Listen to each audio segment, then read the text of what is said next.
नमस्कार, मैं Niharika French broadcasting Hindi में आपका स्वागत है। आज मारी क्यूरी पर आधारित अंतिम एपिसोड में मारी क्यूरी के बाद मारी क्यूरी की कहानी। 4 जुलाई 1934 को 66 साल की उम्र में मारी क्यूरी पैसी में चीर निद्रा में सो गईं। उनको फ्रांस के ओत-सवुआ में उनके पति पियर क्यूरी के पास दफना दिया गया। मारी क्यूरी की मृत्यु के 60 साल बाद सन 1995 में मारी और पियर क्यूरी को उनकी उपलब्धियों के सम्मान में पोंथियों लाया गया। पेरिस के 5वें अरोंदिस्मों में स्थित 18वीं शताब्दी का ये स्मारक, जहाँ फ्रांस की अति सम्मानीय हस्तियों को दफनाया जाता है। यहाँ पर विक्टर ह्यूगो, रूसो, इमली ज़ोला, वॉल्टेयर के साथ देश के जाने माने वैज्ञानिक भी अंतिम निद्रा में सो रहे हैं। अब तक कुल 83 हस्तियाँ पोंथियों में हैं, जिसमें से 7 महिलाएं हैं। मारी क्यूरी पहली एक ऐसी महिला थी जिनको अपनी उपलब्धियों के सम्मान में पोंथियों लाया गया। जब मारी क्यूरी के अवशेषों को पोंथियों लाया जा रहा था, तब मालूम हुआ कि मारी क्यूरी के शरीर में रेडियोएक्टिव रेडिएशन है और इसका मानव शरीर पर बुरा प्रभाव ना पड़े, इसके लिए उनके कॉफिन में 2 लकड़ियों की चादरों के बीच लेड की चादर लगाई गई। हालांकि बाद की रिसर्च से मालूम हुआ कि ये रेडियोएक्टिव रेडिएशन इतना ज़्यादा नहीं था कि जिसका मानव शरीर पर नकारात्मक असर हो, लेकिन मारी क्यूरी की नोटबुक्स, उनकी टेबल, ये सब रेडियोएक्टिव रेडिएशन से ग्रसित थी। और ये कारण था कि मारी क्यूरी रेडियोएक्टिव एलिमेंट्स की टेस्ट ट्यूब को अपने पॉकेट्स में लेकर घूमती थी और ड्रायर में ऐसे ही रख देती थी, क्योंकि उस वक्त तक रेडियोएक्टिव रेडिएशन के नकारात्मक प्रभाव के बारे में जानकारी किसी को भी नहीं थी।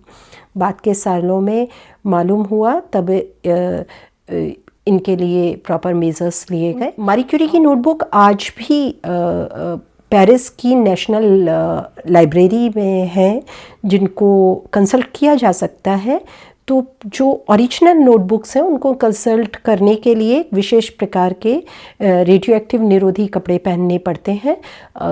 हालांकि अब इन नोटबुक्स का डिजिटल वर्जन भी है, पर फिर भी यदि कोई चाहे उन नोटबुक्स को ही कंसल्ट करना तो वो कर सकता है, लेकिन विशेष सावधानी के साथ। मारी क्यूरी को पोंथियों लाने में 60 साल लग गए। इतिहासकार मानते हैं कि इसका कारण मारी क्यूरी का विदेशी होना और महिला होना था। मारी क्यूरी की पुत्री इरेन भी इस बात को कहा उन्होंने कि मारी क्यूरी को लेकर, उनको सम्मान देने को लेकर फ्रेंच सरकारी अधिकारियों का दोहरा रवैया था। जब मारी क्यूरी अमेरिका गई थीं, तब पब्लिक के बीच में उनके पास पहनने के लिए कोई भी फ्रांसीसी पदवी नहीं थी। इस बात की कमी फ्रेंच अधिकारियों को भी खली, और जब मारी क्यूरी वापस फ्रांस आई, तब उनको फ्रांस का सर्वोच्च नागरिक सम्मान देने की बात पेशकश की गई, जिसको उन्होंने इस प्रस्ताव को ठुकरा दिया। इससे समय के साथ इस देश ने अपनी गलती सुधारी और मारी क्यूरी को यथोचित सरकारी सम्मान दिया गया। उनके नाम के डाक टिकट निकाले गए, उनका नोटों पर उनकी फ़ोटो छपी और उनको डेडिकेटेड बहुत सारे सरकारी प्रोग्राम्स किए गए। और आज स्थिति ये है, यदि फ्रांस के नेशनल हीरोज़ की बात करें तो उसमें मारी क्यूरी का नाम सबसे पहले आता है। जैसा हमने पहले बात भी की थी, मारी क्यूरी 2 बेटियों की माँ भी थी। इरेन क्यूरी, जिनके बारे में हम पहले भी बात कर चुके हैं। प्रथम विश्व युद्ध के दौरान उन्होंने न सिर्फ नर्सिंग सीखी, बल्कि गाड़ी चलाने का लाइसेंस भी 17 साल की उम्र में पास किया, ताकि वह एक्सरे मशीन से युक्त गाड़ियों के ड्राइवर बन युद्ध क्षेत्र में घायल सैनिकों का इलाज कर सकें। इरेन क्यूरी अपनी माँ की तरह वैज्ञानिक बनी, लेकिन सामाजिक कार्यों में उन्होंने अपनी माँ का कंधे से कंधा मिलाकर साथ दिया और अपनी माँ की मृत्यु के बाद भी वे सामाजिक सरोकारों से जुड़ी रहीं। इरेन क्यूरी ने अपनी पीएचडी पॉल लॉन्जवा के अंडर में की और अपने एक साथी वैज्ञानिक फ्रेडरिक जूलियो से शादी की। ये दोनों ही पॉल लॉन्जवा के स्टूडेंट्स थे। ये वही पॉल लॉन्जवा थे जिनका नाम बहुत गंदी तरीके से मारी क्यूरी के साथ जोड़ा गया था। और जब इरेन क्यूरी ने फ्रेडरिक जूलियो के साथ शादी की तो इस कपल ने एक संयुक्त रूप से एक सरनेम जूलियो क्यूरी अडॉप्ट किया, यानी इरेन जूलियो क्यूरी कहलाई और फ्रेडरिक भी फ्रेडरिक जूलियो क्यूरी कहलाए। ये क्यूरी लिगेसी को कंटिन्यू करने का इनका अपना तरीका था। और इरेन जूलियो क्यूरी और फ्रेडरिक जूलियो क्यूरी को 1935 में आर्टिफिशियल रेडियो एक्टिविटी के लिए नोबेल पुरस्कार से नवाजा गया। ये मारी क्यूरी और पियर क्यूरी के पास दूसरा ऐसा शादीशुदा जोड़ा था जिसको नोबेल पुरस्कार संयुक्त रूप से मिला। इरेन और फ्रेडरिक जूलियो क्यूरी के बच्चे जो अब बुज़ुर्ग हैं, फ्रांस के जाने माने फिज़िक्स के वैज्ञानिक हैं। मारी क्यूरी की छोटी बेटी एव क्यूरी क्यूरी परिवार की इकलौती ऐसी सदस्य थी जिन्होंने विज्ञान में अपना करियर नहीं बनाया। एव मजाक करती थीं कि वो क्यूरी परिवार की इकलौती नाकारा सदस्य हैं जिसको नोबेल पुरस्कार नहीं मिला, क्योंकि उनके माता पिता दोनों को नोबेल पुरस्कार मिला। उनके बहन और जीजा इरेन और फ्रेडरिक जूलियो को भी नोबेल पुरस्कार मिला। यहाँ तक उनके पति जो हेनरी रिचर्डसन लाबुआज थे, उनको 1965 में उन्होंने यूनिसेफ की तरफ से नोबेल शांति पुरस्कार ग्रहण किया, क्योंकि उस समय वो यूनिसेफ के एग्जीक्यूटिव डायरेक्टर थे। हेनरी रिचर्डसन लाबुआज ने उस समय फ़िलिस्तीन के बच्चों के लिए रिमार्केबल काम किया।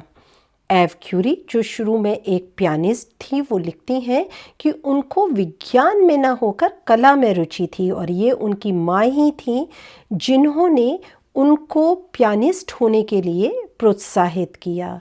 उनकी माँ कहती थी कि जो तुम्हें पसंद है उसमें मन लगाकर काम करो। और एव क्यूरी एक बहुत अच्छी पियानिस्ट थी। उन्होंने फ्रांस की कई सम्मानीय जगहों पर कॉन्सर्ट किए और संगीत के आलोचकों ने भी उनको सराहा।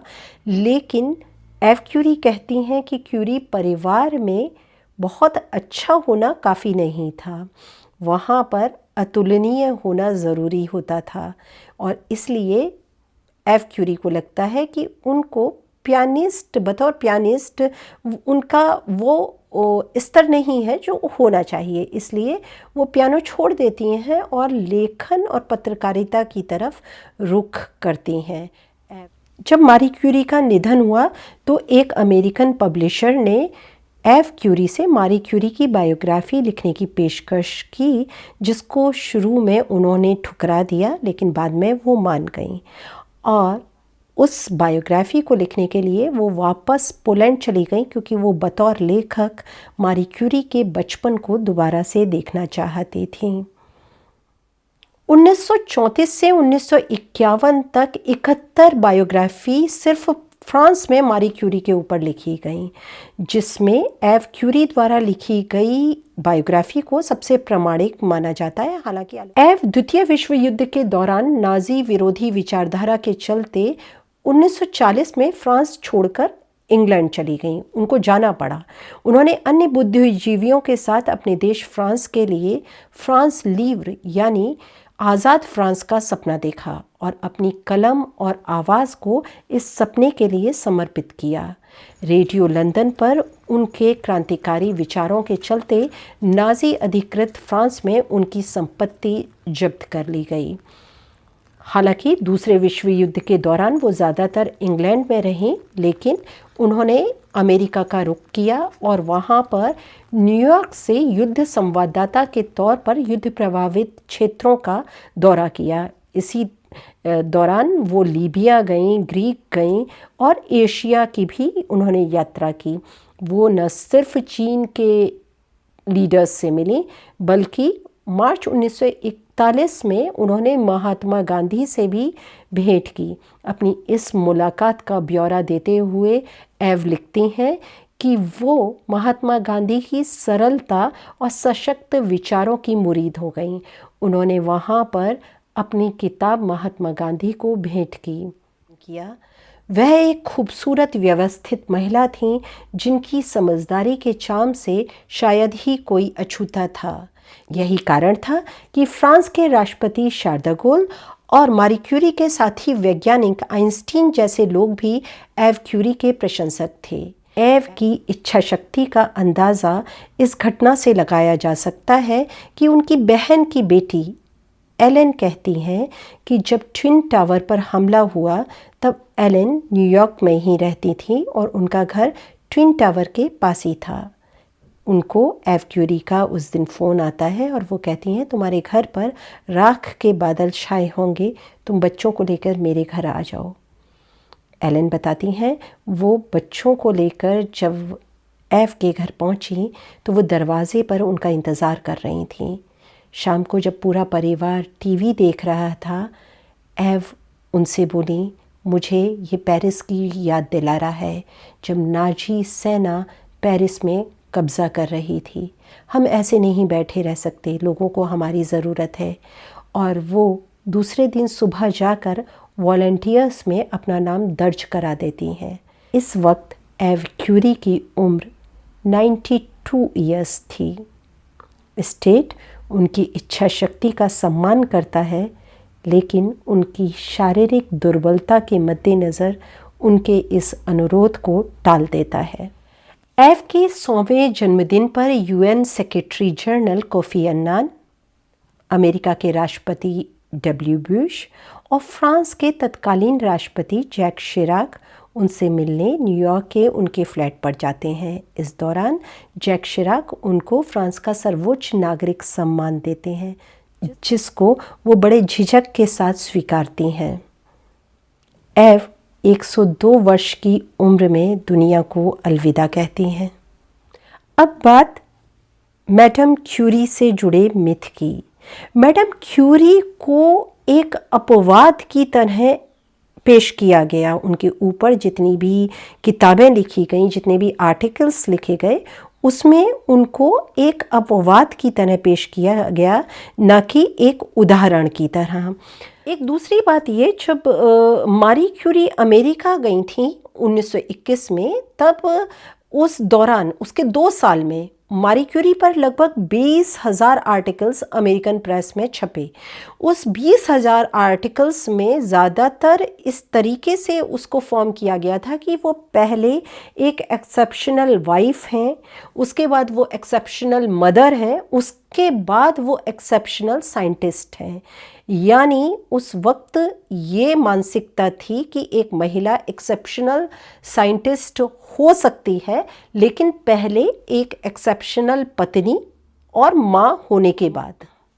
यदि आप मारी क्यूरी की पूरी ज़िंदगी को देखते हैं और तथ्यों और प्रामाणिकता के साथ देखते हैं, तो आपको महसूस हो जाएगा कि मारी क्यूरी की ज़िंदगी एक किसी अवतार की ज़िंदगी नहीं है। ये लगातार संघर्ष और मुसीबतों से लड़ते जूझते, उनको जीतते हुए एक दृढ़ निश्चय वाली एक समझदार महिला वैज्ञानिक की कहानी है, जिसने कड़ी मेहनत से अपने लक्ष्य को हासिल किया और उसको वो सम्मान देने में समाज को एक हिचक हुई जो उसको बाद में मिला। उसकी मृत्यु के 60 साल बाद तक उसको जो सम्मान दिया जाना चाहिए था, उसके लिए वो अपनी मृत्यु के बाद तक उसकी लड़ाई लड़ी उसने एक तरीके से।